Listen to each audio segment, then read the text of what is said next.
Երամսյակը իրականացնում են սոցիոլոգիական հետազոտություններ, որոնց արդյունքներն ըստ այդմ ներկայացնում ենք Երամսյակը 1, նախորդը ներկայացել ենք մարտի 30-ին, այսօր հունիսի 30-ն է եւ կներկայացնենք արդյունքները։ Կազմակերպենք այսպես ամեն մի բլոկից հետո կարող ենք քննարկում ունենալ հարցեր, պատասխաններ, մտքեր, որտեղ ավելի շատ հանդիսացել պատահականորեն գեներացված հեռախոսահամարների բազա, որը ընդգրկել է Հայաստանի Հանրապետության բջջային ծածկույթի բազա, որը ընդգրկել է Հայաստանի Հանրապետության բջջային ծածկույթի համաչափ բաշխումը, բոլոր օպերատորները ներառյալ։ Ընտրանքի թիվը 1071, վստահության միջակայքի 95%, սահմանային սխալի գործակիցը +- 2.99, անկեղծության մակարդակը 93։ Հետազոտությունն իրականացվել է մայիսի 8-ից հունիսի 5-ը։ Տվյալների որակի ստուգման հետ կապված ստանդարտ, ինչպես միշտ, իրականացվել է առաջնային ստուգում տեխնիկական մոնիտորինգ 100%-ի շուրջ, զանգերի լսման միջոցով 90%-ի շուրջ։ Եթե մեթոդաբանության հետ կապված հարցեր կան, կարող եք ընթացքում տալ։ Ժողովրդագրական պատկերը մենք ընտրանքը բաշխում ենք 5 հիմնական կատեգորիաներով, ըստ սեռի, տարիքի, կրթության,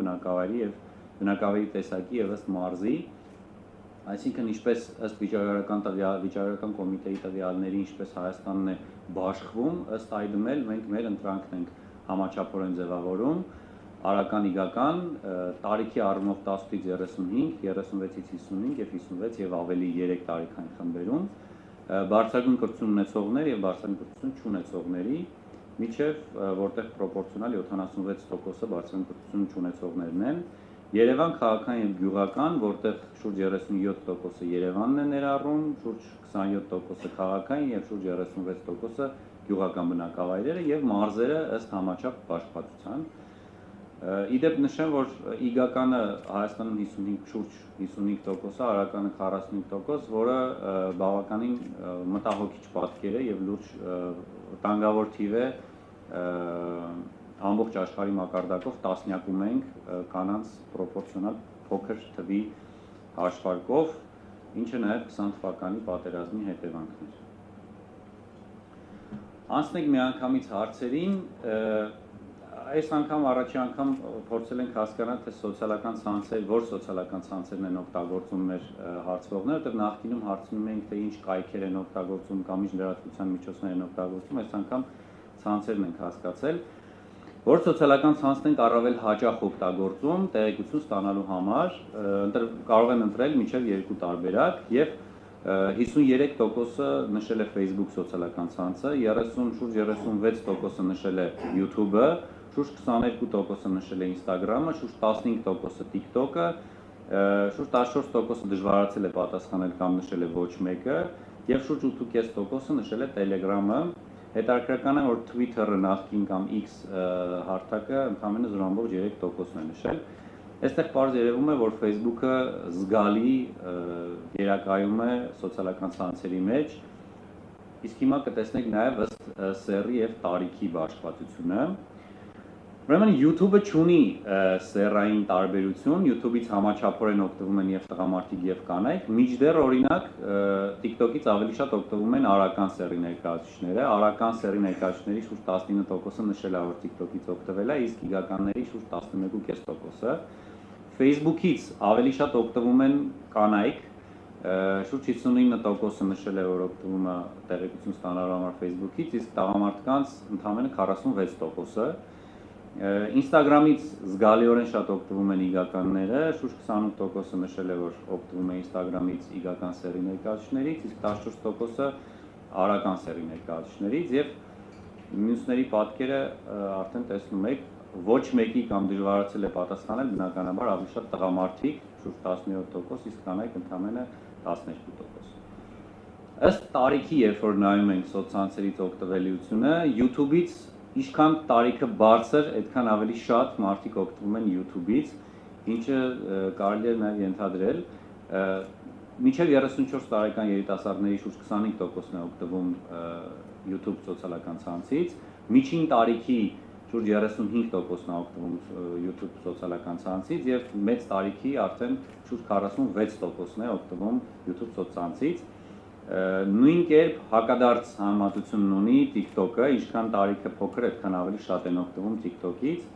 Շուրջ երիտասարդների շուրջ 20%-ն է օգտվում TikTok-ից, միջին տարիքի 16.4, իսկ մեծ տարիքի 9.5%։ Շատ հետաքրքիր է, թե ովքեր են օգտվում Facebook-ից ըստ տարիքային բաշխվածության։ Հետաքրքրական է, որ ամենաշատը Facebook-ից օգտվում են միջին տարիքի մարդիկ, 35-ից 54, շուրջ 64%-ը միջին տարիքի մարդկանց օգտվում է Facebook-ից, երիտասարդների շուրջ 47%-ն է օգտվում Facebook-ից, իսկ մեծահասակների արդեն շուրջ 49%-ը օգտվում է Facebook-ից։ Մեկ այլ հետաքրքիր վիճակագրություն կա Instagram-ի հետ կապված, ենթադրելի էր, որ մինչև 34 տարեկան երիտասարդները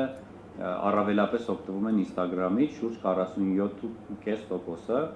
միջին տարիքը ընդամենը 15%, իսկ մեծահասակները շատ քիչ են օգտվում Instagram-ից, ընդամենը 7.2%։ Telegram-ը եւս շատերի համար զարմանալիորեն, բայց երիտասարդներն ավելի շատ են օգտվում Telegram-ից, 17%-ը երիտասարդների, միջին տարիքի 7%-ը եւ մեծահասակների 2.9%-ը։ Այսպես, եթե այս մասի հետ կապված ինչ-որ մտքեր, դիտարկումներ կան, ասեք, եթե ոչ, անցնենք առաջ։ Խնդրեմ։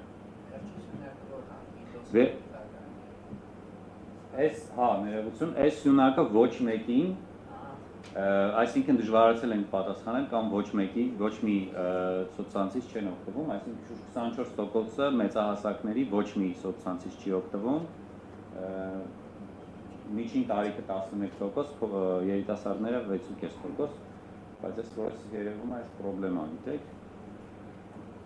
Հայոց զորնել սովորենաց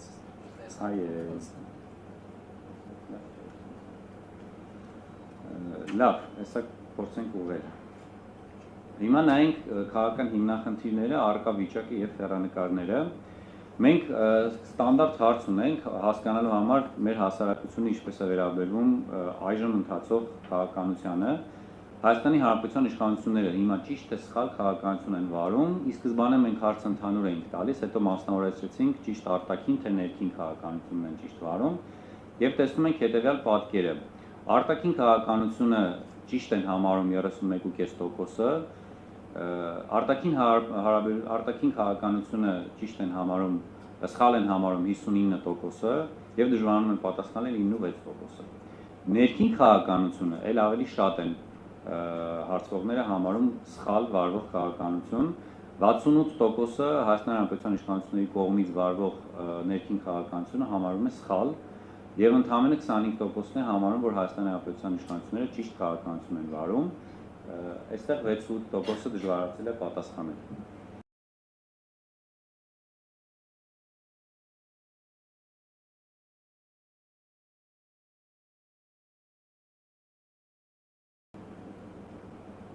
Հիմա սա նայենք ժամանակագրական շարքում, ինչպես նշեցի, դեկտեմբերից մեկազորությունները 2023 թվականի, երբ տեսնում ենք, որ շուրջ 38%-ը աջակցում էր, համարում էր ճիշտ քաղաքականություն, իսկ կարմիրը սխալ քաղաքականություն էին համարում, այդպես դրանից հետո, եթե հիշում եք 2024 թվականի մեկնարկին անկլավների հանձնման կամ անկլավների փոխանակման գաղափարները սկսվեց եւ այդ ժամանակ սխալ քաղաքականություն վարելու համարողները, այսպես ասած, զգալիորեն շատացան, դարձավ մինչև 52% ու այդպես շարունակվեց, իսկ ճիշտ համարողները բնականաբար քիչացան, սակայն ինչ տեղի ունեցավ, երբ սկսեց 21, 26, 32, 39 բարձրանալ, ինչն էր դրա պատճառը, բացատրեմ, որ ապրիլ-մայիս ամիսներին եւ հատկապես մայիս ամսին տեղի ունեցավ այդ անկլավների հանձնմանը հակադարձող, դիմագրավող հանրային շարժում, որը քանի որ իր արդյունքին չհասավ եւ չհաջողվեց, դրա պատճառով իշխանությունների վարած քաղաքականությունը ճիշտ համարողների պրոպորցիան որոշակիորեն մեծացավ, այն է իշխանությունները վերագտան որոշակիորեն իրենց դրական ընկալումը, սակայն դրանից հետո զգալիորեն բարձրացել է, հատկապես վերջին ժամանակահատվածում, տեսնում եք արտաքին ներքինը եւս զգալիորեն բարձրացել է Հայաստանի Հանրապետության իշխանությունները սխալ քաղաքականություն են վարում համարողների, ասողների պրոպորցիան։ Այժմ պատկերը տեսնում եք, կարմիրը սխալն է, կապույտը ճիշտը։ Այսպես, եթե հարցեր կան, դիտարկումներ, մտքեր։ Հիմա հետաքրքրական մի փաստ փորձել ենք հասկանալ ըստ դեմոգրաֆիական տարբեր ցուցանիշների, ինչպես է բաշխվում արտաքին քաղաքականությունը սխալ համարողների պրոպորցիան։ Հետաքրքրական է, որ ամենաշատը արտաքին քաղաքականությունը սխալ են համարում երիտասարդները, ես ավելի քիչ տարեցները։ Երիտասարդների շուրջ 65%-ը համարում է, որ արտաքին քաղաքականությունը սխալ են վարվում, եւ նաեւ երևանցիներն են շատ ավելի, այսպես ասած, հակաիշխանական վերաբերմունք ցուցաբերում եւ շուրջ 63%-ը նշում է, որ արտաքին քաղաքականությունը սխալ է վարվում։ Հաջորդը սոցիալ-տնտեսական վիճակը, եթե կհիշեք, վերջերս Հայաստանի Հանրապետության վարչապետը նշեց, որ Հայաստանի տնտեսական վիճակը բարելավել է, թե սոցիալ-տնտեսական վիճակը բարելավել է, նմանատիպ մի պնդում եղավ։ Մենք փորձել ենք չափել, թե վերջին 5 տարիներին ընտանիքի սոցիալական տնտեսական վիճակը ինչքանով է լավացել, թե վատացել, թե մնացել է նույնը։ Հարցվողների 30%-ը նշել է, որ լավացել է իր սոցիալ-տնտեսական վիճակը, շուրջ 42%-ը նշել է, որ նույնն է մնացել, եւ շուրջ 27%-ը նշել է, որ վատացել է։ Այստեղ ավելի փոքր տոկոսներ դժվարացել են պատասխանել կամ հրաժարվել են։ Այստեղ նաև կարող ենք դիտարկել համախառն ներքին արդյունքի կամ, չգիտեմ, տարբեր մակրոտնտեսական ցուցանիշների համադրելիությունը վերջին 5 տարվա կամ տնտեսական աճի կամ այլ ցուցանիշների համադրելիությունը այս պատկերի հետ, բայց ընդհանուր առմամբ ուղիղ համեմատական պատճառահետևանքային կապ չկա։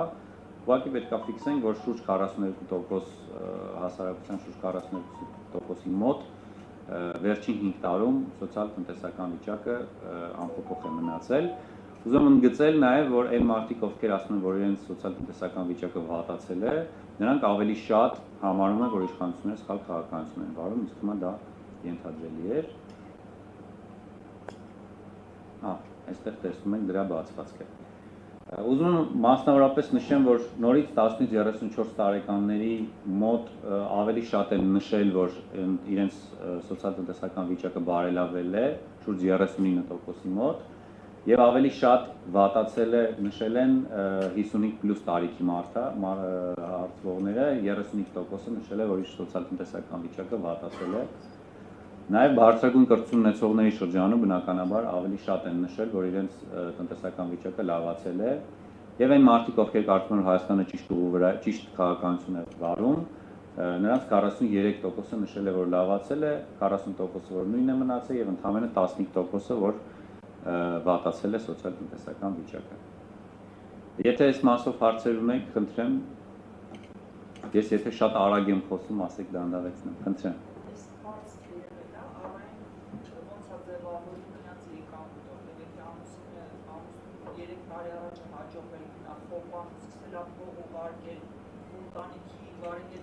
Լավացել է, դա մի բան է, իսկ մյուս բան է, որ նա տեղավորվել է պետական աշխատանքի եւ այս մոմենտը այդ մոմենտը չենք դիտարկել, որովհետեւ ճիշտ դիտարկում է, որովհետեւ մեր նպատակն է եղել հասկանալ իր ընկալումը, ոչ թե ճշմարտությունը, թե իրականում իրենց սոցիալ-տնտեսական վիճակը լավացել է, թե վատացել եւ ինչն է դրա պայմանավորող գործոնները, այլ իր ընկալումը պարզապես, իր ընկալման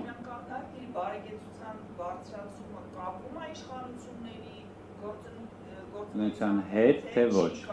Սա է պետք։ Հասկաց, շատ շնորհակալություն։ Խնդրեմ։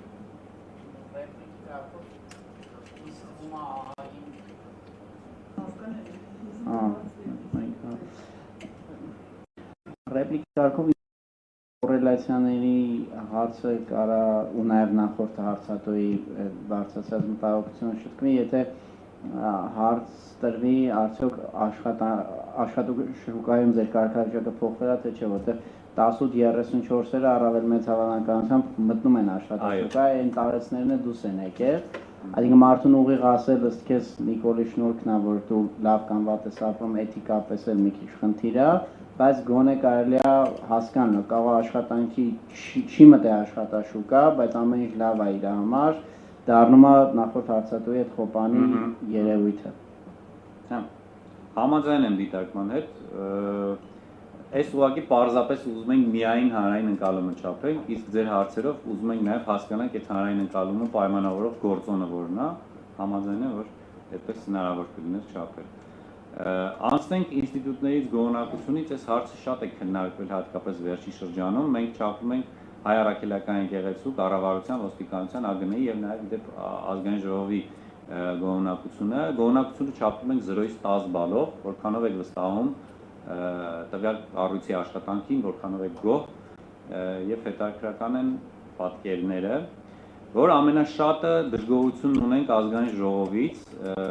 0-ից 10 բալը բաժնել ենք 3 մասի, որտեղ կարմիրով արտահայտված է 0-ից 3 ցածր գոհունակությունը, միջին գոհունակությունը բաց կապույտով 4-ից 6 բալ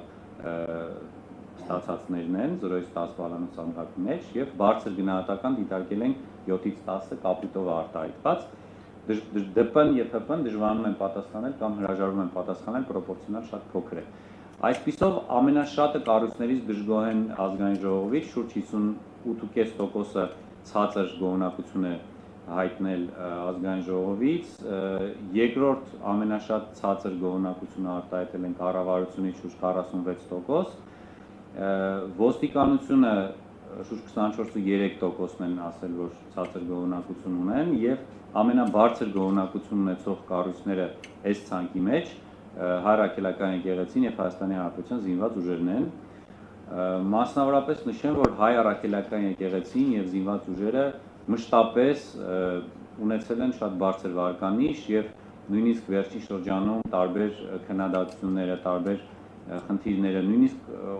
բանակի դեպքում պատերազմը, եկեղեցու դեպքում որոշակի քննադատությունը եկեղեցականների կամ եկեղեցու կողմից վարվող քաղաքականության որևէ ազդեցություն չի ունենում, զգալի ազդեցություն չի ունենում գոհունակության վրա։ Խնդրեմ պարոն Հովհաննիսյան։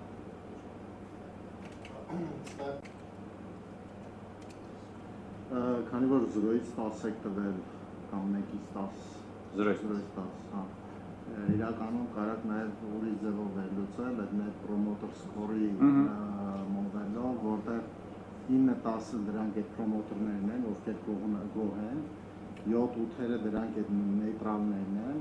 եւ մինչեւ 7-ը, հա, ներողություն, 7-8-ը մինչեւ 6-ը կրիտիկներն են, դա կարծում եմ ավելի հստակ ցույց կտալի պատկերը, այստեղ 7-ը նաեւ դուք ներառել եք գոհունակության մեջ, բայց իրականում ներողություն 9-10-ն է գոհունակները 7-8-9-10 Չէ, եթե այդ net promoter score-ի մեթոդաբանությամբ նայենք, 9-10-ը վերցնենք գոհունակները, 8-7-ը նեյտրալները, որոնք չգիտեն էլ որ կողմ գնան, եւ դրանից ցածրը ամբողջ կրիտիկները։ Տենց մի փոքր ավելի հստակ ավելի սուր կլինի պատկերը, հա։ Հա, net promoter score-ը ես անձամբ օգտագործել եմ ավելի բիզնես ոլորտում ու հիմնականում net promoter score-ի հիմնական հարցը կայանում է նրանում, ինչքանով խորհուրդ կտակ ձեր ընկերներին, ձեր ծանոթներին։ Հա, ինքը, բայց քանի որ այդտեղ խորհուրդ տալու հարցը մի քիչ դժվար է։ Չէ, բայց կարակ մի հատ էլ տենց վերլուծել, տեսնել ինչքանով ասել են։ Հետաքրքիր մտածում, հա, խնդրեմ, Հայկ ջան։ Ինձ ճիշտ ասած, ես շոկի մեջ եմ, որ 25%-ը միջին են գնահատել կառավարության աշխատանք ու 27%-ը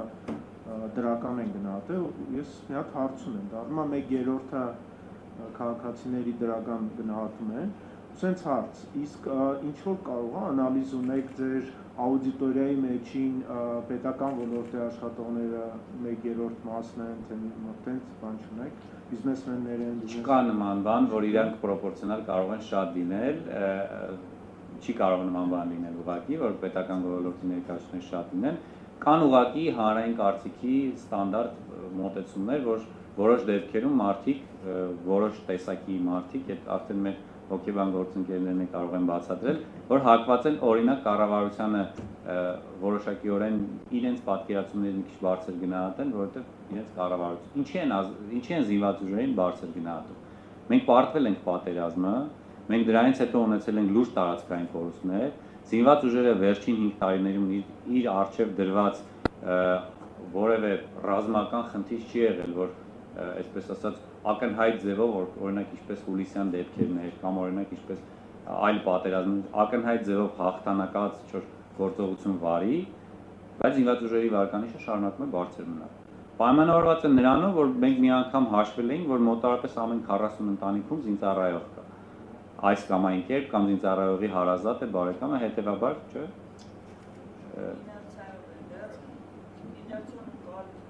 Ես միտքս ավարտեմ ու իներցիային էլ անդրադառնամ։ Այսինքն մարդիկ դիտարկում են, որ բանակը դա իրենցն է, բանակը իրենց բարեկամ զինծառայողինն է, իրենց բարեկամ ժամկետային է զինված ուժերում է ծառայում,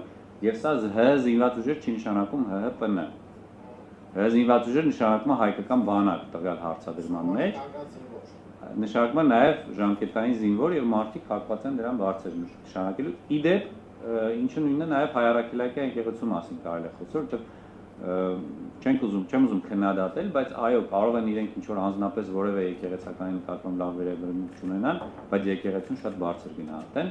Իսկ իներցիայի գործոնը կա, այո, որովհետև ավանդաբար եկեղեցու բանակը միշտ հարանությունը շատ բարձր է գնահատում, համաձայն եմ։ Վերեք անցնենք մանրամասներին, այստեղ տենում ենք եկեղեցու գնահատականի ժամանակագրական շարքը, ապրիլ-մայիս, մայիս, հուլիս, հոկտեմբեր, փետրվար, արդեն այս տարվա մինչև սա մայիս 2025-ն է, այս հարցը ոնց որ վերջ չի լուծվեց Activate Windows-ի։ Ամեն դեպքում տեսնում ենք նույնիսկ փետրվարից մինչև մայիս 2025 որոշակի աճ կա բարձր գնահատականի եւ փաստորեն չի անկում ապրել եկեղեցու վարկանիշը, այլ մի բան էլ որոշակի փոքր աճ ունեցել է։ Ես կխնդրեմ այս Activate Windows-ի հարցը, եթե հնարավոր է կարգավորեք, էլի, ասենք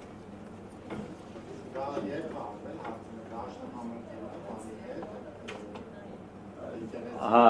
եկեղեցու հետ կապված վարչապետի առաջի գրառումը եղել է, եթե չեմ սխալվում, մայիսի 30-ին, մեր հետազոտությունը ավարտվել է հունիսի 5-ին, հետևաբար մայիսի 8-ից հունիսի 5-ը, այսինքն պրոպորցիոնալ շատ փոքր էր մասը, հետևաբար դժվար է գնահատել արդյոք Փաշինյանի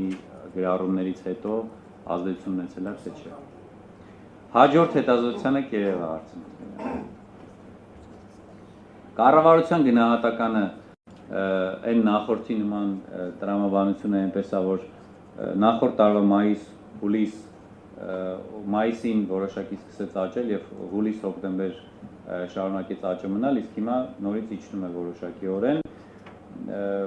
Այստեղ տարբեր վերլուծություններ ու բացատրություններ կարելի է ունենալ, բայց ես բերեք զերծ մնամ, եթե դուք դիտարկումներ ունեք, ասեք, եթե չէ, անցնենք առաջ։ Կարմիրը բացասականն է, բաց կապույտը միջինն է, մուգ կապույտը դրականն է։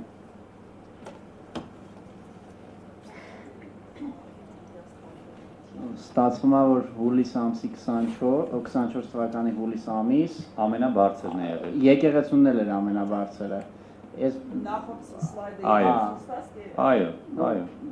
Ոնց որ թե մարդիկ ոչ մի բան չեն հասկանում ժողովրդական լեզվով, ինչքան սոցիալություններ են նայում, հա, դրան եմ գալիս։ Որոշ դեպքերում լինում են անտրամաբանական պատկերներ։ Դրա համար ես չեմ մեկնում։ Հիմա ոստիկանության մասով ես կսպասեմ ձեր հիպոթեզին, բայց մինչ այդ ներկայացնեմ թվերը, ոստիկանության գոհունակությունը զգալիորեն անկում է ապրել փետրվար 2025-ից մինչև մայիս 2025, բարձր գնահատողները նախկինում 63% են եղել շուրջ, իսկ հիմա 49%, եւ դուք հիմա կարող եք առաջարկել հիպոթեզ, ինչով է պայմանավորված, եւ հուսամ իմ մտածած հիպոթեզը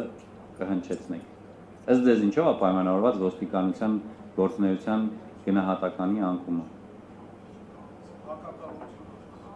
Հակակառուցության գործունեության ձախողմամբ, օքեյ։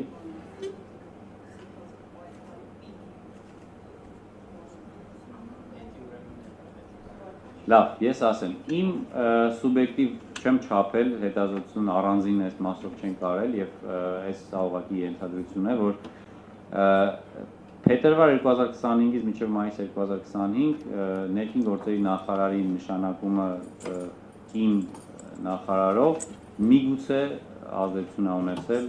ոստիկանության գործունեության գնահատման անկմանը։ Ես ուրիշ բացատրություն չեմ տեսնում։ Բացատրությունները դժվար է ասել, իհարկե ես շատ վատ եմ վերաբերվում կանանց դերի նկատմամբ թերահավատ մոտեցում ունեցող մարդկանց, բայց այդուհանդերձ այստեղ իմ ենթադրությունը դա է, ուրիշ դուք կարող ասեք ինչով է պայմանավորված այսպես անկումը, մենք առանձին հետազոտություն սրա մասով չունենք, թե ինչով է պայմանավորված։ Խնդրեմ։ Այստեղ ենթադրում եմ էլի ավել հիմնավոր չի, քան ձեր ենթադրությունը, միգուցե ավելի պակաս։ Կոդինգի հարցն է, թե մարդը ոստիկանության տակ ինչ է հասկանում, որպես կանոն, այսինքն միջին վիճակագրական մարդը հասկանում է ինչ է տարանջվում, ու եթե չկա քաղաքական ցույցեր ցույց ծրել, պետք է որ բարեկների հետ ասոցացնի, կարող է օրերը տաքանալ խցանումների շատանալ, որտեղ էլ եմ ասում, ոստիկանություն պիտի որ ավելի շատ իրանք բարեկների վրա գնան, քան այն մեր իմացած ոստիկանության։ Մենք մի անգամ առանձին չափել ենք բարեկային ծառայությունը, առանձին ոստիկանությունը, դրանք գրեթե իդենտիկ նույնն են եղել, դրա համար անցում ենք կատարել ոստիկանություն չափելին, բայց քանի որ մենք միշտ հարցը նույն ձև ենք տալիս, հետեւաբար նույն սխալ պատկերացումը կամ տարանկալումը միշտ նույն ձևով լինելու է, էլի, հետեւաբար հարցը միշտ նույնն է։ Անցնենք առաջ զինված ուժերի գնահատականը կայուն, Կարելի է վերսիաներ ասել։ Դավայ։ Նախկին ասելով մի քիչ ինձ թվում է ճիշտ չի բնութագրում դիլետանտության տիպարային կարծիքով, չնայած իրանց համեմատ այդ կինը ասում են ավելի խելոք է, բայց ամեն դեպքում 30 տարեկան աղջիկը նշանակել մեծ կառույցի բան, այդ վանամությունը շատ լավ են նայում, իրանց հերիքչի Toyota-ներ ունեին, հիմա էլ Volvo-ներ են առել էլեկտրական, զուտ վերսիաներ եմ ասում, չունեն էլի պատասխաններ։ Այսինքն մեր բոլոր խնդիրները թողած ամենալավը ոստիկանությունն է նայում։ Երրորդը տեղի ծառայողների մակարդակը բավականին ցածր է, եթե շփվում ես, ես ապրելով Տեր-Մրճան փողոցի վրա ասեմ, որ իրանք անընդհատ բխտում են այդտեղ եւ ոչ բարեկները, այլ հենց այդ մարզերից բերած կոնկրետ մարդկանց անվտանգությունը ապահովողները, չգիտեմ ինչքան են մարդիկ իրանց տեսնում, բայց իրանք անընդհատ մեր շրջակայքում այդ իրանց ազգանշաններով, իրանց լեցված լինելով անընդհատ ոնց որ մարդկանց մեղվերին են էլի արդեն ազգան։ Ուրեմն այդ ամեն մեկը մի քիչ ինչ-որ բանով։ Քանի որ ըստ էման քննարկման բան դառավ, կարելի է ուղղակի առանձին չափել։ Փորձենք առանձին հասկանալ։ Շատ լավ, շատ շնորհակալություն։ Հիմա անցնենք արտաքին քաղաքականության թեմաներին։ Այստեղ նախկինում մենք ավելի շատ հարցեր ունեինք, այս հետազոտության մեջ ավելի շատ խորացել ենք ոչ թե արտաքին քաղաքականության մեջ, այլ Արցախի հիմնախնդիրների վրա։ Հիմա բայց արտաքին քաղաքականության վերաբերյալ մեր հայտնի հարցը Հայաստանը նշվածներից որ մեկի հետ պետք է ռազմադաշնակցային հարաբերություններ ձևավորի եւ պետք է ընդունել միայն մեկ պատասխան։ Մենք հարցնում ենք Ռուսաստան, Իրան, ԱՄՆ, Հնդկաստան եւ Եվրամիության երկրներ, այդ թվում Ֆրանսիա, Գերմանիա եւ այլն, եւ նաեւ հնարավորություն կա պատասխանելու, չնայած չենք կարդում, որ ոչ մեկի հետ։ Այստեղ ինչքան գույնը մուգ կարմիր է, այդքան ավելի թարմ հետազոտություն, հուլիս, հոկտեմբեր, փետրվար, մայիս։ Հետաքրքրական է, որ Ռուսաստանի որպես ռազմադաշնակցային գործընկեր դիտարկողները, այսպես ասած, շարունակում են աճել եւ հոկտեմբերին է եղել ամենացածը 18%, իսկ հիմա արդեն 28.4% է դարձել, ինչը եղածների մեջ ամենաբարձրն է, իսկ 18%-ը այն ժամանակ նաեւ բացատրում էինք միգուցե Ուկրաինայի կողմից Կուրսկի մարզի ուղղությամբ հարձակումը որոշակիորեն հանրության մեջ Ռուսաստանի ընկալման մասին ավելի նեգատիվ բաներ ձևավորել։ Հաջորդը Իրանի հետ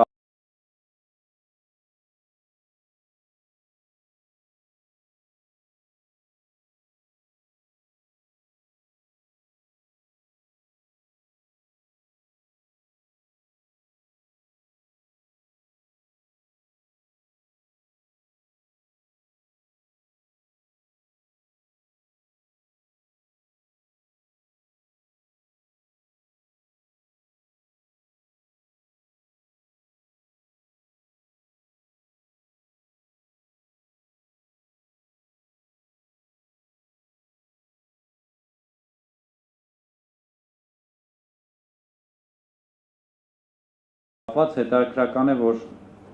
եւս որոշակի անկում տարիքի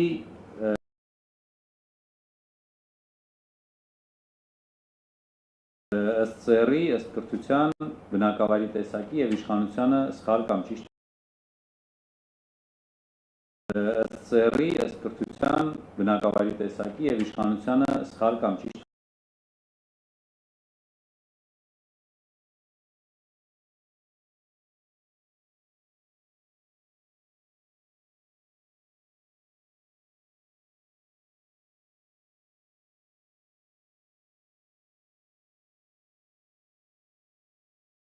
համարողների Եվրամիության երկրների հետ ռազմադաշնակցային հարաբերություններ ձևավորելու եւ Եվրամիության երկրների, այսպես ասած, ջատագովությունը զարմանալիորեն մինչեւ 34 տարեկանների մոտ ավելի քիչ է եւ նրանց մոտ ավելի շատ է ԱՄՆ-ի նկատմամբ, այսպես ասած, ջատագովության մոտեցումը եւ մյուս հայտնի դիսկուրսը, որը ապացուցվում է այստեղ, որ այն մարդիկ, ովքեր կարծում են իշխանությունները սխալ քաղաքականություն են վարում, նրանք ավելի հակված են, որ Ռուսաստանը պիտի լինի մեր ռազմադաշնակցային գործընկերը, որը ըստ էության դե յուրե այդպես։ Եթե այս հարցի վերաբերյալ դիտարկումներ ունեք, շատ լավ։ Անցնենք առաջ, անցնենք մեր ցավոտ թեմաներին Հայաստան-Ադրբեջան խաղաղություն եւ Արցախյան հիմնախնդիր։ Այս հարցը բոլորիս է հետաքրքրում, արդյոք Ադրբեջանի հետ բանակցությունների միջոցով հնարավոր է կայուն երկարատև խաղաղության հասնել եւ այս գաղափարին համակարծիք է 30%-ը։ Շուրջ 31%-ը ասում է, որ Ադրբեջանի հետ խաղաղ կայուն երկարատև խաղաղության կարելի է հասնել եւ 68.5%-ը համարում է, որ ոչ, հնարավոր չէ հասնել։ Այս պատկերը շատ քիչ է փոփոխվել, ըստ էության ինքը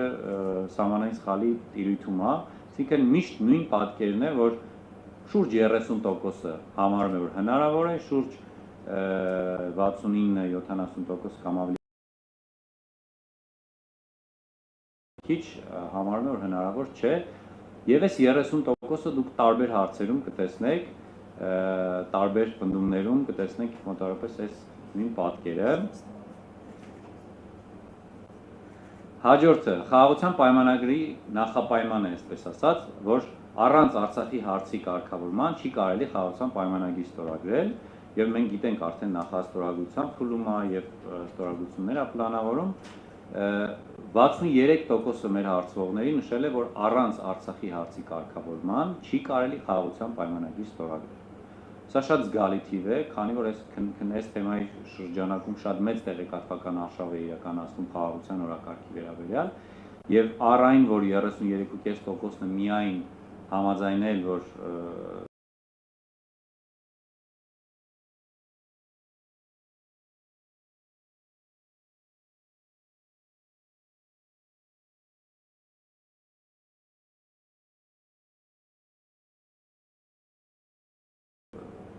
ոչ Արցախի հարցի կարգավորումը որպես նախապայման դնել խաղաղության 87.5%-ը մեր հասարակության, ինչը չափազանց բարձր է եւ ես անկեղծորեն ընդունում եմ, որ երբ որ մենք Արցախը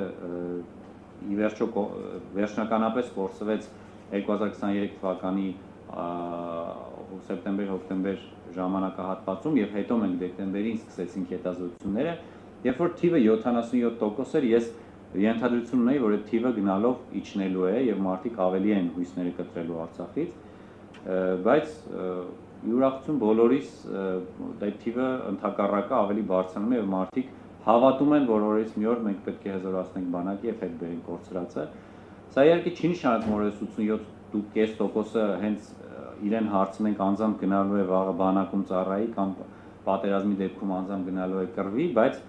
դա նշանակում որ իր գիտակցության մեջ եւ իր տեսլականի մեջ Արցախը կորսված չի վերջնականապես եւ հնարավորություն կա։ Հաջորդը էլի շատ մոտ պատկեր է, մոտ հարց է, Արցախն անդառնալի կորսված է, պետք է մտածել միայն Հայաստանը պահելու մասին։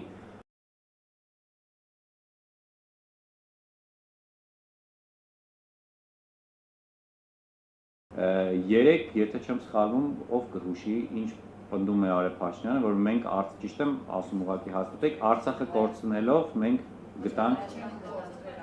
Չէ, ինքը ասել է Արցախը չենք կորցրել, Հայաստանն են գտել։ Այո, Արցախը չեն կորցրել, Հայաստանն են գտել։ Հիմա այդ հարցի պատասխանն է հասարակության մեր հարցվողների 64.5%-ը նշել է, որ ոչ, Արցախի կորուստն անդառնալի չէ եւ պետք չի մտածել միայն Հայաստանը պահելու մասին,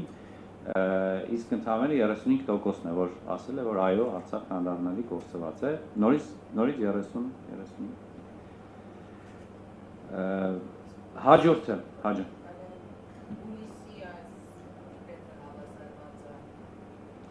մեր ենթադրությունն է, որ սովորաբար այս բոլոր տատանումները սրանք առավելապես մեդիա քարոզչության հետևանքներ են։ Առավելապես քարոզչական այն ակտիվ գործուն միջամտությունը, որը իրականացվում է, դրա հետևանքն է եւ հիմնականում այս տատանումները ավելի շատ ազդում են ավելի բարձր 55+ տարիքի վրա եւ ավելի քիչ են ազդում 10-ից 34 տարեկանների վրա։ Դա նաև պայմանավորված է նրանով, որ քաղաքական տեղեկատվության սպառումը 10-ից 34 տարեկանների մոտ ավելի քիչ է եւ ըստ այդմ նաև մեդիագրագիտության գործում կա, որ 55+-ի մոտ մեդիագրագիտությունը ավելի ցածր է եւ ավելի հեշտ է ճկվում հանրային կարծիքը տեղեկատվական ազդեցության ներքո։ Ճիշտ։ Այո, հեռուստացույցի ազդեցությունն է։ Ճիշտ եմ ձևակերպել ամեն ինչ ընկերադեպ։ Հիացած է, շատ լավ։ Հաջորդը, եթե տեսնում եք, այստեղ հարցը փոխել ենք մի քիչ, բայց մանրամասնեմ, Արցախի բնակիչները պետք է վերադառնան իրենց բնակավայրերը, ապրեն Ադրբեջանի կազմում։ Սա պնդում է, որ որոշների մոտ կարծիք էր, որ միգուցե այսպես ընդունելի է, եւ տեսանք, որ սկզբից դեկտեմբերին հենց անմիջապես 11%-ն էր հավատում դրան, ապրիլ-մայիսին արդեն 15%-ը։ Հետո որոշեցինք հարցը ավելի որոշակիացնել ողջամտության սահմաններում, որ Արցախի բնակիչները պետք է վերադառնան իրենց բնակավայրերը, միջազգային ճանաչման գործընթացով փորձեն հասնել ինքնավարության Ադրբեջանի կազմում։ Եվ այստեղ տեսանք, որ արդեն շուրջ 4%-ն է, որ ասում է, որ այո, Արցախի բնակիչները պետք է վերադառնան միջազգային ճանաչմամբ հասնեն ինքնավարության Ադրբեջանի կազմում, եւ 74%-ը ասում է, որ ոչ։ Նորից այդ պատկերացնում եք պրոպորցիոնալ հարաբերակցությունը։ Մի նոր հարց, որը էլի շատ մոտ է նախորդ հարցերին, նորից Արցախի հիմնահարցն է եւ փորձում ենք էլի հասկանալ տարբեր հարցերի միջոցով, միգուցե ձեր համար կրկնություն է թվում, բայց ինչ պայմանների դեպքում է հնարավոր արցախցիների վերադարձը Արցախ։ Եվ նշել ենք 4 տարբերակ, 4-ից ամենաշատը մարդիկ ասել են, որ Հայաստանի հզորանալու եւ Արցախը նորից ազատագրելու դեպքում հնարավոր է արցախցիների վերադարձը Արցախ, շուրջ 67%-ը։ Շուրջ 11%-ը նշել է, որ միջազգային անվտանգային երաշխիքներով Ադրբեջանի կազմում ապրելու դեպքում հնարավոր է վերադարձը։ Շուրջ 8.3%-ը պատկերացրել է, որ ռուս խաղապահների վերադարձի եւ նոյեմբերի 9-ի համաձայնագրի երկարացման դեպքում հնարավոր, եւ 8%-ը նշել է, որ միայն շատ հեռու ապագայում Ադրբեջանի բարեփոխվելու դեպքում։ Մյուսները ավելի փոքր եւ կամ նշել են ոչ մի տարբերակում, կամ դժվարացել են պատասխանել, հրաժարվել են պատասխանել։ Էս էլ էսպես։ Մենք ավարտում ենք, եթե արցախցիների հետ կապված, արցախցիների վերադարձի հետ կապված դիտարկումներ մտքեր ունեք, խնդրեմ։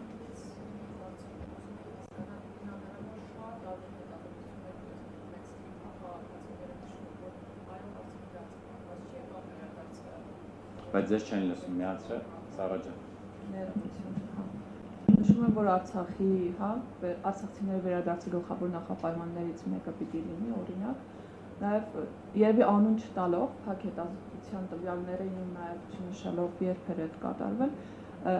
կար մի հարց, որը կարծում եմ բոլոր հետազոտություններում պակասում է, թե ինչի են պատրաստ Հայաստանի Հանրապետության քաղաքացիները, որպեսզի օրինակ Արցախը վերադառնա, կամ այն հետազոտությանը, որին ես հղում եմ անում, մեծամասնությունը, օրինակ, եթե աշխատավարձի մասով տոկոս էր փորձարկվում նշել, թե քանի տոկոս են պատրաստ տալ իրենց աշխատավարձից ունենալու համար այն պատկերը, որ ցանկանում են,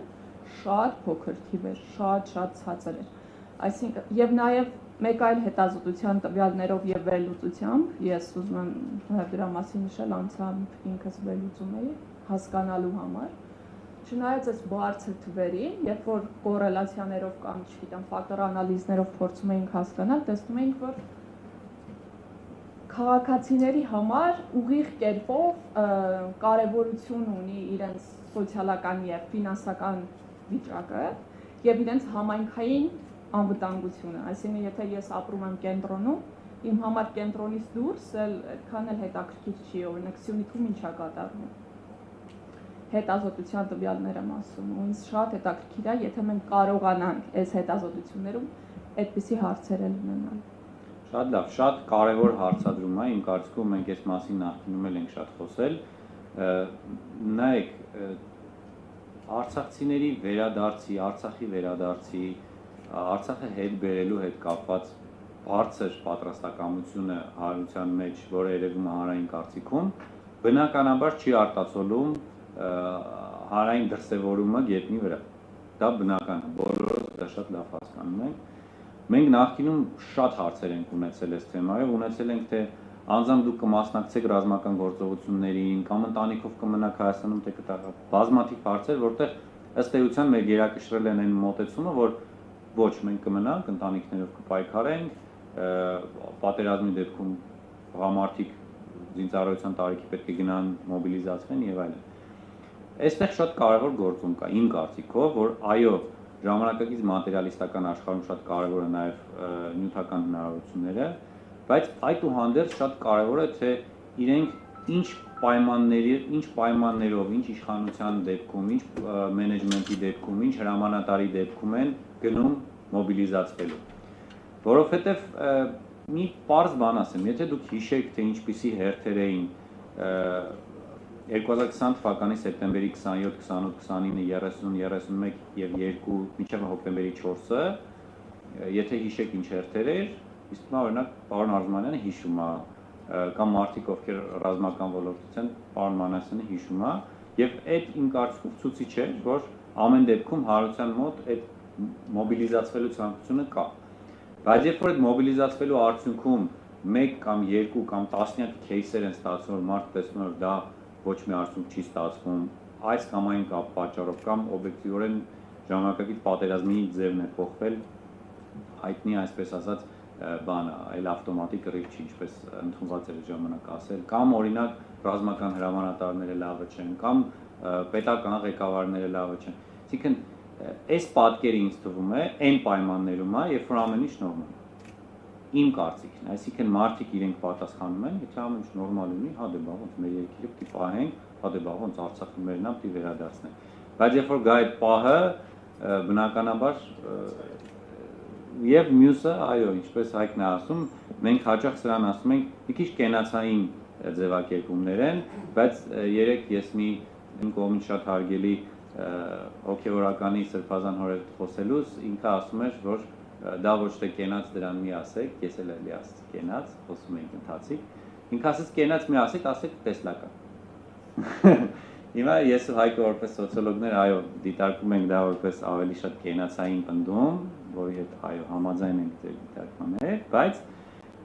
այդուհանդերձ դա լավագույն տեսլականն է wishful thinking-ի ցանկալի մտածողության համատեքստը։ Խնդրեմ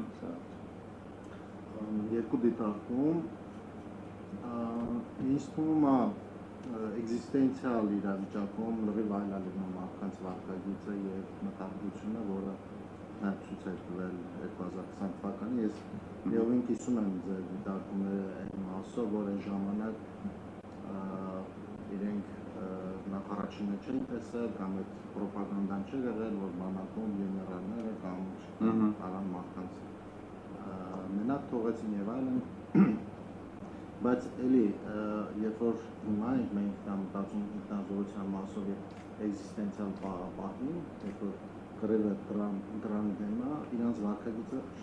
շատ տարբեր է լինելու։ Հիմա ասել իրանք պատրաստ չեն, բայց եթե վաղ պատերազմ լինի, բոլորը կթողնեն կգնան, իսկ հիմա սխալ եզրահանգում կլինի։ Մի հատ ուրիշ հարցում է, շատ հետաքրքիր է, արդյոք ընտրանքի մեջ եղել են բռնետեղահավացներ եւ քանի տոկոս են կազմել, եթե ունեք նման դիտարկումներ, ու ինչպես է իրանց, ես ենթադրում եմ թիվը շատ փոքր է, դժվար կլինի ներկայացուցչական իրենց կարծիքները։ Ընդհատելով, այո, թիվը շատ փոքր է, ինչպես հասարակության մեջ իրան ըստ Բայց եղել են 100,000 են, բայց լինում եղել են։ Մենք իդեպ ասեմ ձեզ, այս Արցախի թեմայի ուսումնասիրության հարցով այստեղ Արցախի գործող падգամավոր կա ու նախկինում խոսում ու քննարկում էինք, որ միգուցե արցախցիների շրջանում առանձին հետազոտություն անել նաև հասկանալու ու մենք ամեն անգամ բախվում ենք լուրջ մի անգամ ենք միասին ենք քննարկել սոցիոլոգիական կոնտեքստում, որ իրականում շատ դժվար է արցախցիների ընկալումները չափել, որովհետև շատ դժվար է իրանց ուսումնասիրել այս պայմաններում ներկայացուցչական ձևով քանակական հետազոտության միջոցով, ավելի հնարավոր է ֆոկուս խմբային քննարկումների միջոցով, որը ներկայացուցչական չի լինելու։ Խնդրեմ։ Քանի որ խոսեցիք արցախցիների հետ քննարկման մասին, մենք ամիսներ առաջ 5 մարզերում այդպես ֆոկուս խմբերով հանդիպումներ արել ենք ու գլխավոր հարցը սա է եղել, որին արցախցիները հարցը այսպեսին է ձևակերպվել, ինչպես եւ ինչպեսի Արցախ են պատրաստ վերադառնալ արցախցիները ու գերակշռող, երևի այսպես հստակ թվեր չունեմ, բայց 10-ից 8-ը տալիս էին հետեւյալ պատասխանը, որ այս հարցերից այսպիսի պատասխան չէին տալիս, որ Ադրբեջանի կազմում կամ ազատագրված շատ լավ հասկանալով իրավիճակը ներկայիս, որտեղ կարճ ժամանակ հետոյի մասներ խոսքը, այլ հիմնականում ասում էին, որ պատրաստ են առանց երկմտելու վերադառնալ հողի վրա անվտանգային երաշխիքների պարագայում, դեռևս նույնիսկ չորոշված ստատուսով Արցախի, սակայն ոչ ադրբեջանցիների հետ այդպես համատեղ ապրելու, դա հենց սկզբից բացառել էին եւ գերակշիռ մաս այդպես արցախցիների միանշանակ ասում էր, որ այդ պարագայում ինքը պատրաստ է վերադառնալ, մինչ ժամանակի ընթացքում կլինեն բանակցային գործընթացներ եւ որի արդյունքում արդեն կորոշվի Արցախի կարգավիճակը։ Իմ կարծիքով արցախցիների շրջանում ակնհայտ է, որ պետք է դա 90+% մոտեցում լինի Արցախը վերադառնալ այնպեսին, ինչպեսին իրենք այնտեղ ապրում էին նախկինում։ Այդուհանդերձ Հայաստանաբնակ, մարզաբնակ, քաղաքաբնակ մարդկանց շրջանում կա որոշակի մասնաբաժին, ով կարծում է, որ հնարավոր է միջազգային երաշխիքներով կամ խաղապահ ստորաբաժանումների առկայության պայմաններում վերադառնալ Արցախ։ Եվ վերջին մեր թեման, որը նաև իմ մասնագիտական հետաքրքրություններից մեկի մասին է, մենք տարբեր ժամանակահատվածում վերջի շրջանում իմ գործընկեր պատմաբան Միքայել Մախասյանի հետ հատկապես իր ակտիվ գործունեությամբ զբաղվում ենք դեմոգրաֆիական հիմնախնդիրներով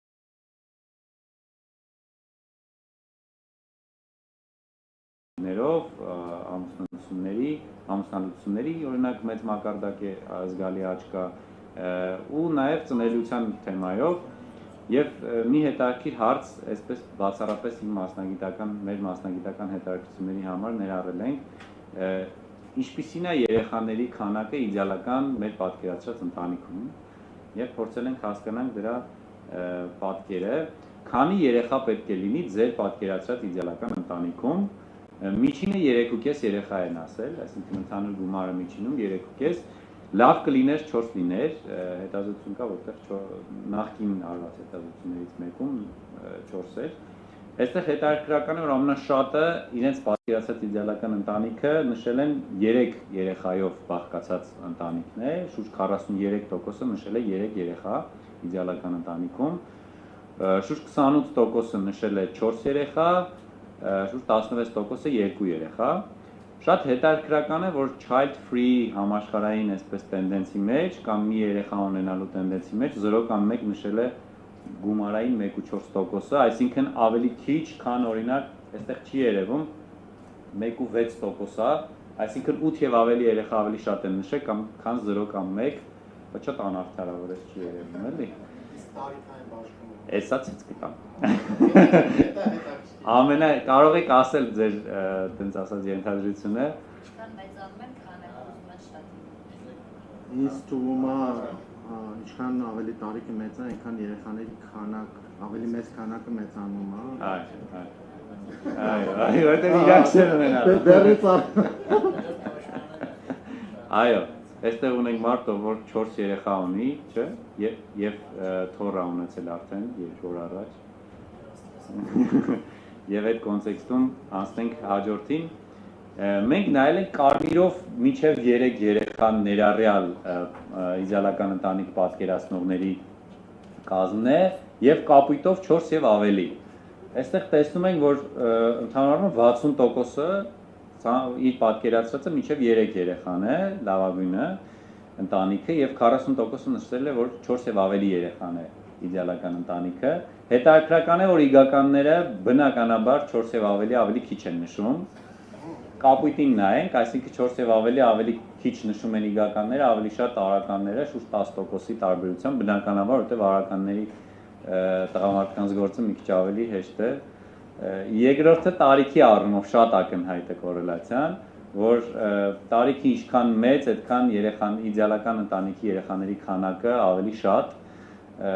Տարիքով մեծերը 55+ տարիքի մարդկանց շուրջ 51%-ը պատկերացնում է 4 եւ ավելի երեխաներով ընտանիք, իսկ մինչև 34 տարեկանների ընդամենը 27%-ն է պատկերացնում, որ 4 եւ ավելի երեխաներ ունեցող ընտանիքն է իդեալականը։ Կրթությունը եւս որոշակի տարբերություն տալիս է, ոչ շատ, բայց տալիս է։ Ինչքան կրթությունը բարձր է, այդքան ավելի քիչ են պատկերացնում 4 եւ ավելի երեխաներով ընտանիք։ Գյուղ, քաղաք եւ Երևան բնականաբար էլի ինչքան ավելի դեպի մարզային բնակավայրեր, այդքան ավելի շատ են պատկերացնում, որ 4 եւ ավելի երեխա կարող են ունենալ։ Եվ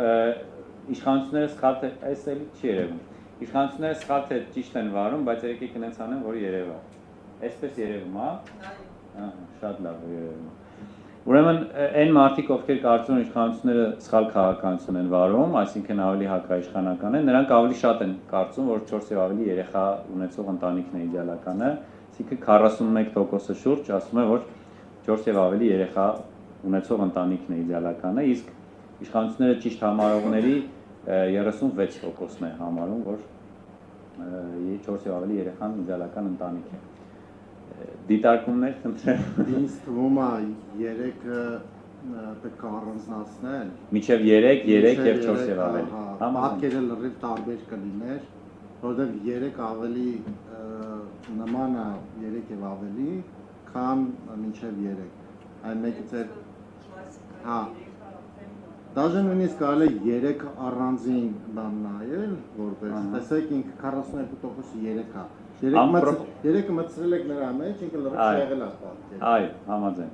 Դե հենց այդպես որ անեք, որտեղ չանեին մի քիչ կարող է տխրեինք ավելի, որ տխրելու թեմաներ կներ, դրա համար այս անգամ sense մի քիչ ավելի հուսադրող է։ Ինձ թվում է այս վերջի հուսադրող նոտայի վրա մենք ավարտենք եւ լսենք ձեր հարցերն ու ավելի շուտ արդեն դիտարկումներ, ելույթներ, մտքեր ու նաեւ հաջորդ հետազոտությունների վերաբերյալ առաջարկներ, որոնցից արդեն եղան, խնդրեմ։ Իսկ հարցվողներին հարցրել եք, իսկ իրանք իրականում քանի երեխա ունեն։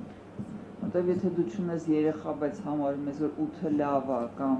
ունես 2 ու կուզենայիր երրորդին, դա այսինքն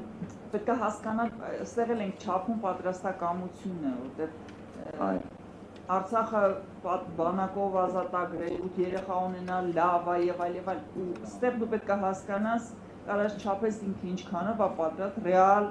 քայլերի եւ գործողություններ այդ հարցը ճիշտ կլիներ մտցնել։ Այս հետազոտության մեջ չէ, բայց նախկինում տենց հարց ունեցել ենք, հարցրել ենք ձեր ընտանիքում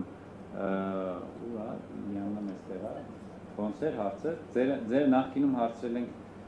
ձեր ընտանիքում, ոնց որ ձեր քույր եղբայրների քանակը, այսինքն ինքը քանի երեխա ունեցող ընտանիքում է մեծացել, եւ հարցրել ենք, թե դուք քանի երեխա եք պատկերացնում ունենալ, իրականում պատկերը մոտ էր սրան, մի քիչ ավելի այնպես էր, որ այն մարդիկ, ովքեր որ ավելի մեծ շատ երեխաներ ունեցող ընտանիքում էին ծնվել եւ մեծացել, բնականաբար նրանք ավելի շատ երեխաների ունեին, այդ թվում նաեւ իրենցից։ որտեղ չէ, ես կարամ հակառակ ստատիստիկան բերեմ, որ բազմազավակ ընտանիքներում մեծացած երեխաները ձգտում են քիչ երեխա ունենալ, որտեղ իրանք գիտեն այդ ինչ մեկ այլ հետազոտություններ կա, այս մեր հետազոտություններ, որը որ արվել էր, եթե չեմ սխալվում, նախորդ տարվա կամ հուլիսի հետազոտության մեջ ենք դրել, կամ մայիսի նախորդ տարվա։ Բայց մեկ այլ հետազոտող կա, Սամվել Մանուկյան, ում երևի ճանաչում եք, ինքը հետազոտել էր, որ այն երեխաները, որոնք որ ծնվում են եւ մեծանում են իրենց պապի տատի հետ եւ բազմանդամ ընտանիքում, իրենց շատ երեխաներ ունենալու ցանկությունը, մոտիվացիան ավելի մեծ է սոցիալական ընդօրինակման լոգիկայով։ Դա ունի իր պատասխանը, որովհետեւ այն բեռը, որը ընդգրկում է մեծ երեխաների ուսերին, վերցնում են իրանց վրա տատիկներ ու պապիկները։ Երբ որ տատիկ-պապիկ չկա, մեծ երեխաները ստիպված են double check անել ծնողների գործառույթները եւ հետեւաբար հասկանում են, որ իրանք սենց կյանք էլ չեն ուզում ապրեն։ Բայց այնուամենայնիվ այստեղ սեփական պատասխանատվության հարցն է։ Եթե դու համարում ես, որ 4 երեխան լավ է, դու քանի երեխա ունես։ Դե ինչպես տեսնում եք, ավելի շատ մինչև 34 տարեկաններն են ասում։ Այդ հարցն է սրա։ Okay, շատ լավ։ Այլ մտքեր, խնդրեմ Դավիթ ջան, Հայկ ջան։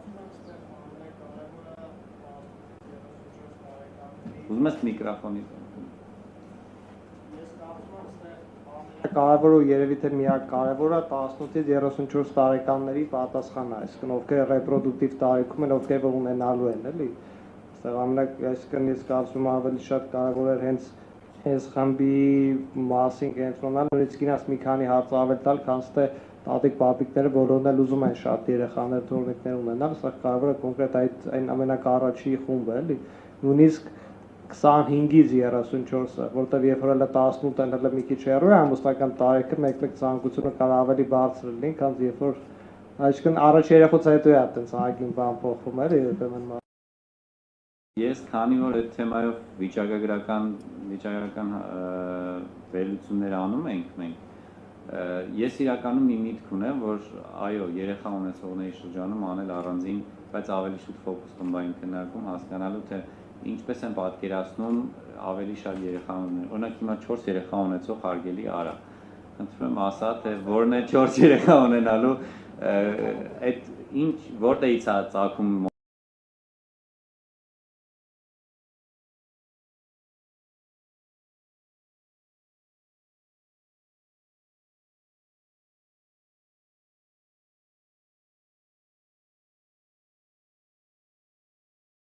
մոտիվացիան, նաև մի բան ասեմ, որ այս հարցում շատերը բացատրում են, նաև Սևակը կնշի, որ շատերը ժողովրդական քաղաքականության մեջ կարևորում են սոցիալ-տնտեսական գործոնները, մինչդեռ իմ եւ իմ գործընկերի կարկ մտցնել, որովհետեւ դա շատ կարևոր բան է, ուզում եմ մի երկու հատ խորհուրդ տամ, եթե դա հնարավոր է։ Ուրեմն առաջինը, եթե հնարավոր է հարցեր դնել, հարցնել մանկատնից երեխաներ պատրաստ եք վերցնել, թե պատրաստ չեք։ Հա? Մանկատների Այո, մենք այդ խնդիրը, չէ, կա այդ երեխան, մենք ունենք օրենքի խնդիրներ երեխաներ վերցնել։ Ես իմ անձամբ այդ հարցով զբաղվում եմ, ունենք օրենքի խնդիր։ Ես չես կարա երեխային վերցնես, այնտեղ լուրջ խնդիրներ կա։ Ու երկրորդը բանի աբորտների հարցը, եթե հնարավոր է բարձրացնենք, տեսնենք հարց, ինչպես են վերաբերում աբորտներին, դե դա էլ պետք է մասնավորացրես քանի ամս է կանից։ Նու օրենքով 4, եթե չեմ սխալվում 3-4 ամս է։ Առհասարակ աբորտ երևույթ։ Այո։ Ես հղիության արհեստական սեռով պայմանավորված հղիության արհեստական ընդհատման վերաբերյալ տարիներ առաջ ֆոկուս խմբային քննարկումներ եմ արել բոլոր մարզերում եւ իմ հիշելով Գեղարքունիքի մարզն էր ամենա այդ առումով պրոբլեմատիկը եւ ըստ էության կախված էր թե դա ընտանիքում ամուսնական հարաբերություններում արկա պտղի մասին է թե ամուսնական հարաբերությունից դուրս գտնվող պտղի մասն է խոսքը իմ հիշելով որ եթե ընտանիքում է շատ քիչ է որ օքեյ են աբորտի հետ բայց այդ հարցը օքեյ ընդունեցի որպես առաջարկ եւ հաջորդին կներառեմ անպայման իսկ մանկատների մասով եթե ես չեմ սխալվում միգուցե դուք ասեք որ իմ հիշելով սոցիալ նախարարության քաղաքականությունը ենել որ հնարավորինս նվազեցնել մանկատներում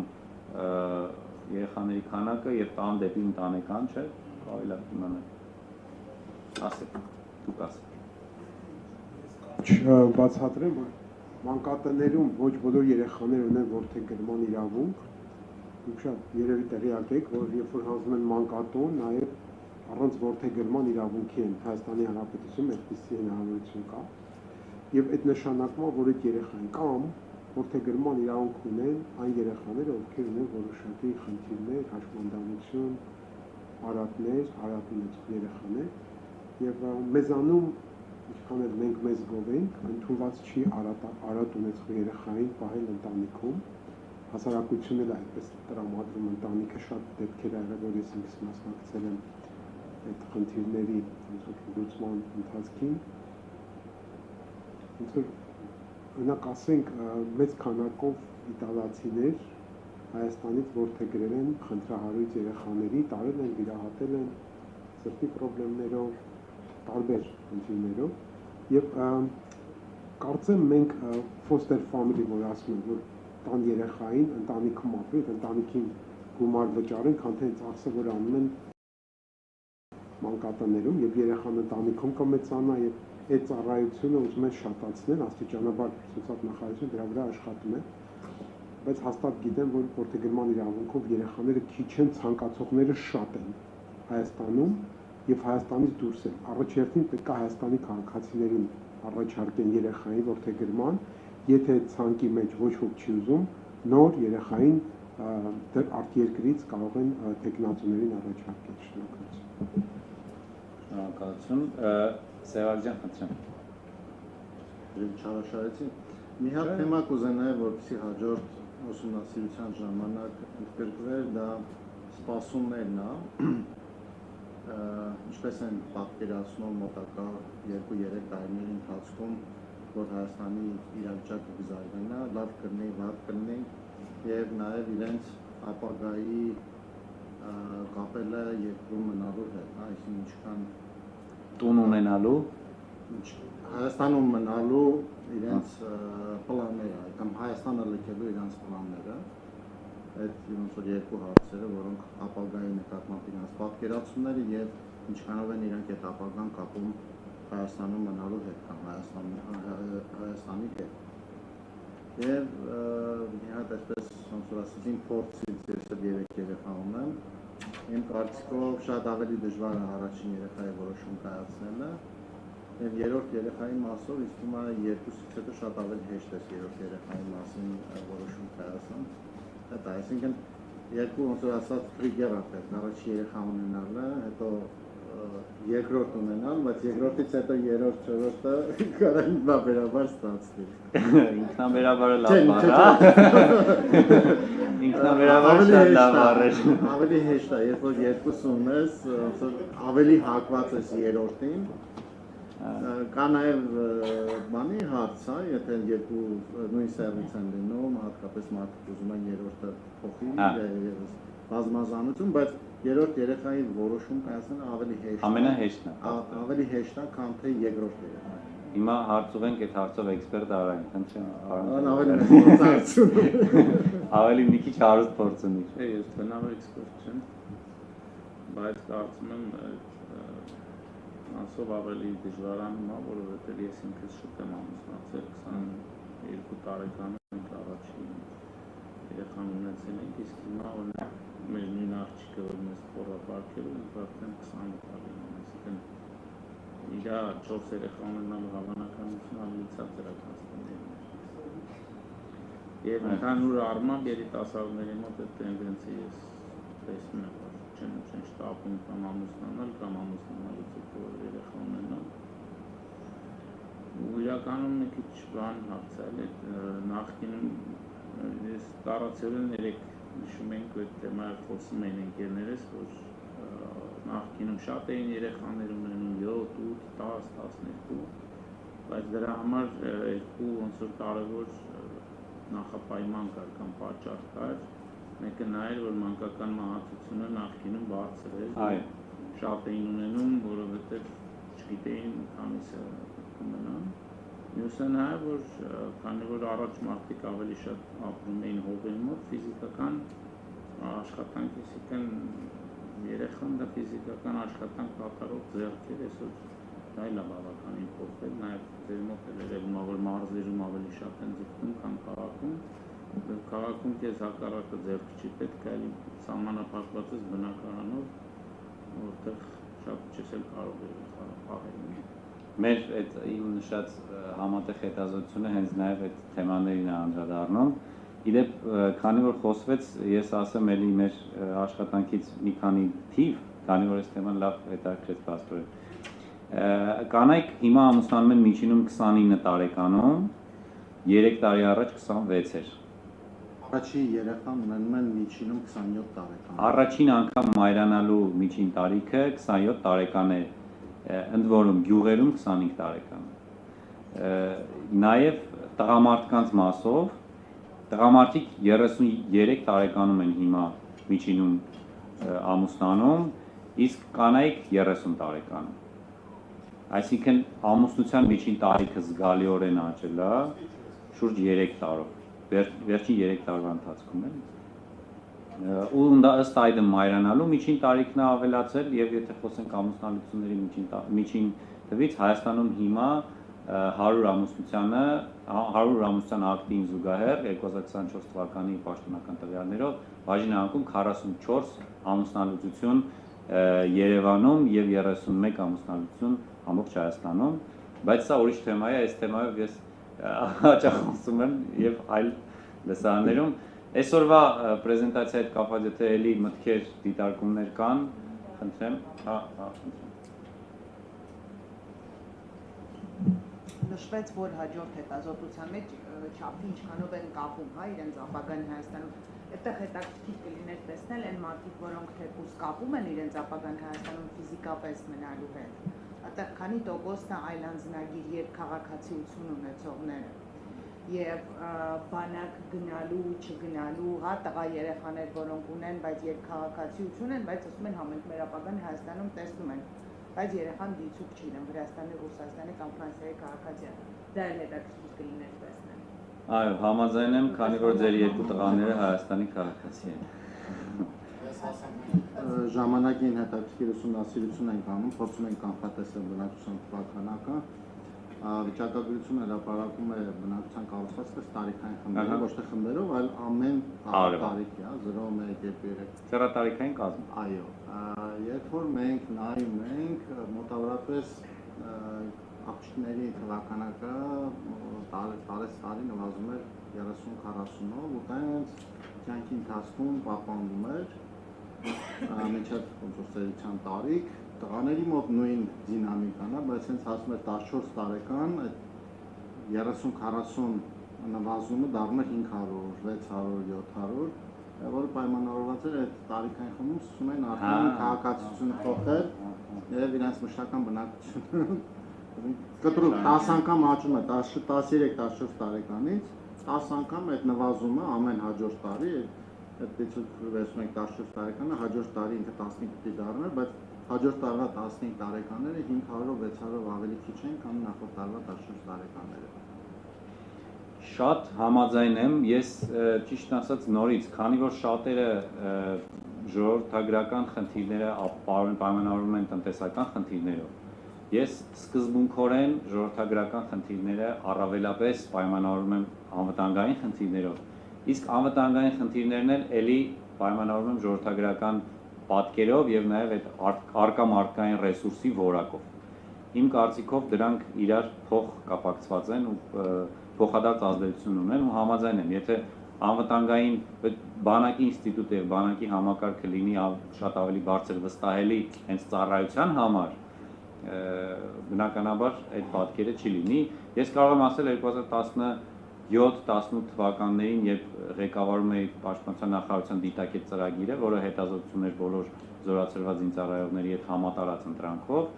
այն ժամանակ մի հարց ունեինք, արդյոք ցանկանայիք ձեր բանակային տարիքի հարազատը գնար զինծառայության, այսինքն ինքը ծառայել է, զորացրվել է, ցանկանար ծառայության, պատկերը 50+ չէր։ Ինչը նշանակում է, որ то есть այդ net promoter score-ը գաղափար նայել, ինչքան խորհուրդ կտաս քո հարազատ եղբորը կամ հարազատին գնալ զինծառայության, ինչը նշանակում է, որ իսկ հիմա վստահ եմ պատկերն ավելի տխուր է, դրանից հետո էլ ենք ունեցել հետազոտություններ այդ հարցը մի քիչ ավելի ուրիշ ընտրանքով, այդուհանդերձ համաձայն եմ, որ տղամարդկանց, տղաների ժողովրդագրական հեռանկարը բարելավելու համար պետք է բանակը բարելավել, բայց այդ լրիվ ուրիշ թեմա է։ Էլի դիտարկում կար, թե շնորհակալություն շատ բոլորին մասնակցելու համար, փորձենք առանձին հյուրասիրվել եւ շփվել։